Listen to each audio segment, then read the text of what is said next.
بسم اللہ الرحمن الرحیم۔ السلام علیکہ یا صاحب العصر والزمان۔ ایک دوسری روایت میں ہے کہ معتصم نے اپنے وزیر عبد الملک کو لکھا کہ حضرت جواد اور ام فضل کو بغداد میرے پاس بھیجیں۔ اس نے ان کو بغداد بھیجا۔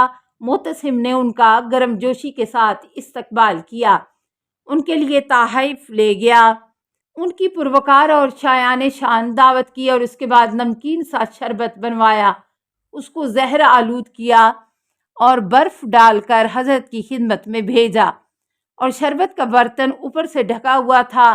غلام یہ شربت لے کر حضرت جواد علیہ السلام کے پاس آیا اور معتصم کی ہدایت کے مطابق کہا کہ اگر برف پانی ہو جائے تو اس کا ذائقہ زائل ہو جاتا ہے، لہٰذا اس کو گرم ہونے سے پہلے پی لیں۔ اور اس سے معتصم کا مقصد حضرت کو مجبور کرنا تھا تاکہ وہ شربت پی لیں۔ غلام حضرت جواد کے پاس آیا اور کہا کہ یہ شربت جو امیر کے لیے لایا گیا، اس نے اس میں سے آپ کا حصہ بھیجا ہے۔ امام نے وہ شربت پی لیا اور مسموم ہو گئے۔ حضرت جواد علیہ السلام کی شہادت ام فضل کی وساطت سے کس طرح واقع ہوئی، یہ روایت ایک اور طریقے سے بھی نقل کی گئی ہے، جس کا خلاصہ پیچھے مذکور ہو چکا ہے۔ امام نے جوانی کے 25 سے زیادہ بہاریں نہیں دیکھی تھیں اور انہیں ظلم کے ساتھ شہید کر دیا گیا، اور وہ بھی اپنے پدر بزرگوار کی طرح مہمانیوں غربت میں تھے۔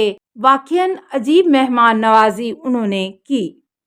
دین کی گرفت معتصم کے علم سے کمزور پڑ گئی، اور معتصم جو قوم سمود کا آخری فرد تھا اور شداد و عاد کا ثانی تھا، اس نے ظلم و جبر کی وجہ سے اس کے گلے میں جلا دینے والا وہ شربت ڈالا جس سے زمانے کا دہن تلخ ہو گیا اور اس کی مٹھاس اب واپس نہیں لوٹے گی۔ اگلے شعر میں شاعر نے کہا کہ زہر سے زیادہ جاں سوز اور تیر سے زیادہ دوز ام فضل کا ہمدم اور بنت فساد کے طعنے ہیں۔ اگر وہ غربت مسافرت میں جہاں سے گزر گیا، میں اس کو بیان نہیں کر سکتا۔ اہل عناد کے ظلم کے نتیجے میں پانی سر سے گزر گیا۔ 12ویں معصوم، حضرت امام علی نقی الہادی کے مصائب کا ذکر۔ حضرت علی بن محمد جو امام ہادی کے نام سے مشہور ہیں، 15 ذی الحجہ 212 ہجری میں مدینہ میں پیدا ہوئے اور 3 رجب 254 ہجری میں سامرہ میں 42 سال کی عمر میں بنی عباس کے 15ویں خلیفہ معتمد عباسی نے حضرت کو زہر دے کر شہید کر دیا، اور حضرت کا مرکز شریف سامرہ میں ہے۔ حضرت کی امامت کا زمانہ 220 سے 254 ہجری تک 33 سال بنتا ہے۔ حضرت کی امامت کا سخت ترین زمانہ بنی عباس کے 10ویں خلیفہ جعفر بن المعروف متوکل کا عہد حکومت ہے، جس نے 232 ہجری سے لے کر 247 ہجری تک حکومت کی۔ آل علی کے ساتھ متوکل کی دشمنی۔ متوکل ایک بدنیت اور خبیث مرد تھا۔ اس کے دل میں آل علی سے دشمنی اور کینہ تھا۔ جتنی تکلیف اس کے دور میں آل علی کو پہنچی، اتنی اور کسی عباسی خلیفہ کے دور میں نہیں پہنچی۔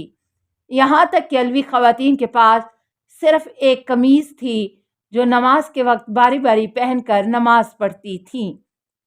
متوکل کے ظلموں میں سے ایک ظلم یہ بھی تھا کہ اس نے قبر امام حسین علیہ السلام کو مسمار کر دیا اور ظاہرین امام کو زیارت سے روک دیا، اور اس نے جاسوس مقرر کر رکھے تھے کہ جو زیارت کے لیے آئے اس کو گرفتار کر کے قتل کر دیا جائے۔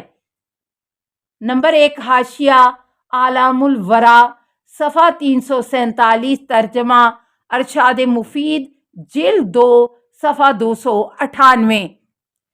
امام ہادی کو سامرہ کی طرف جلا وطن کرنا۔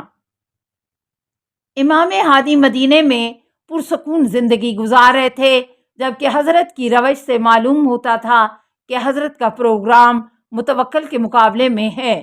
موقع بموقع لوگوں کو متوکل کی حکومت سے ڈراتے رہتے تھے اور مہم کی رعایت کرتے ہوئے لوگوں کو اپنے हालात से आगाह करते थे।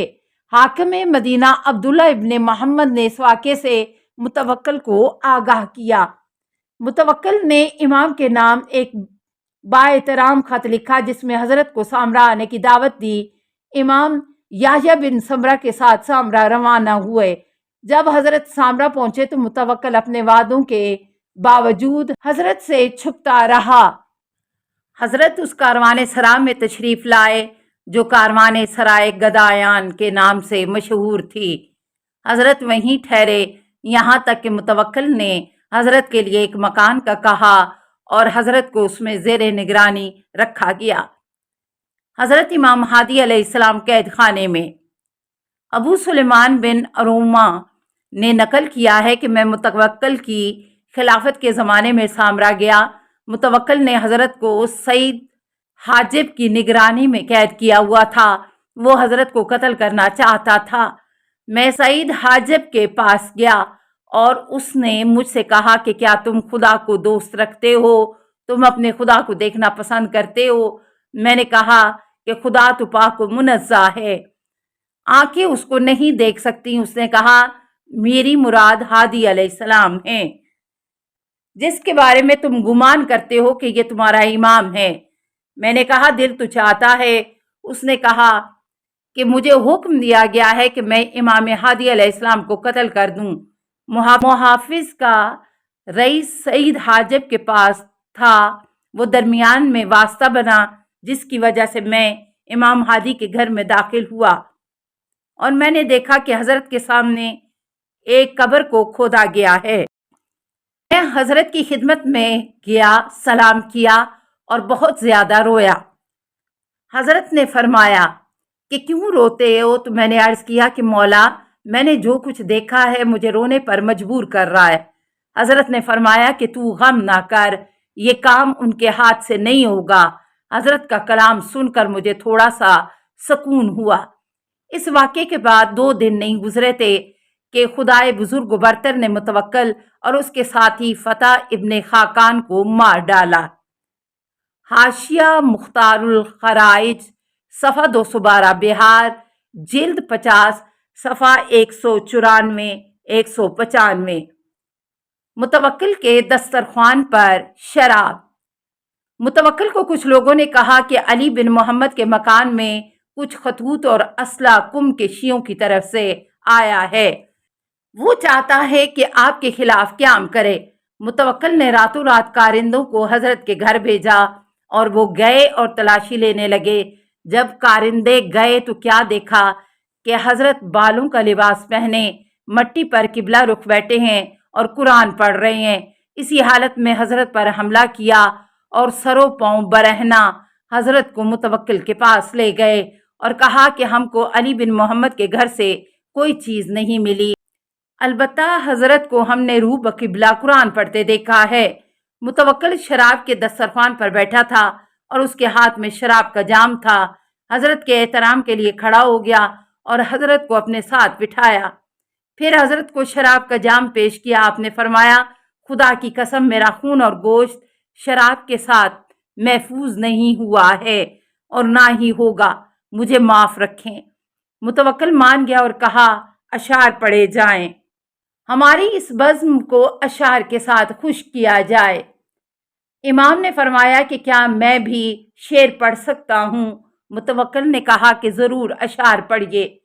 इमाम हादी अलैहिस्सलाम ने गरूर शिकन अशार के जो दुनिया की बेवफाई के बारे में थे पढ़ा और वो ये हैं। गर्दन कुश ताकतवर पहाड़ की चोटियों पर सकूनत और हिफाजत के लिए घर बनाते हैं, लेकिन वो पहाड़ की चूंटियां उनके लिए फायदेमंद साबित नहीं होंगी। इस अजमत और इज्जत के बाद वो अपने बुलंद मकानों से नीचे आए और कब्र के गुदाल को रिहाइश बनाया। सच किस कदर बुरा लगता है। दफन के बाद मनादी ने उनसे कहा कि कहाँ हैं वो सोने की चूड़ियाँ और वो ताज और जेवरात कहाँ गए?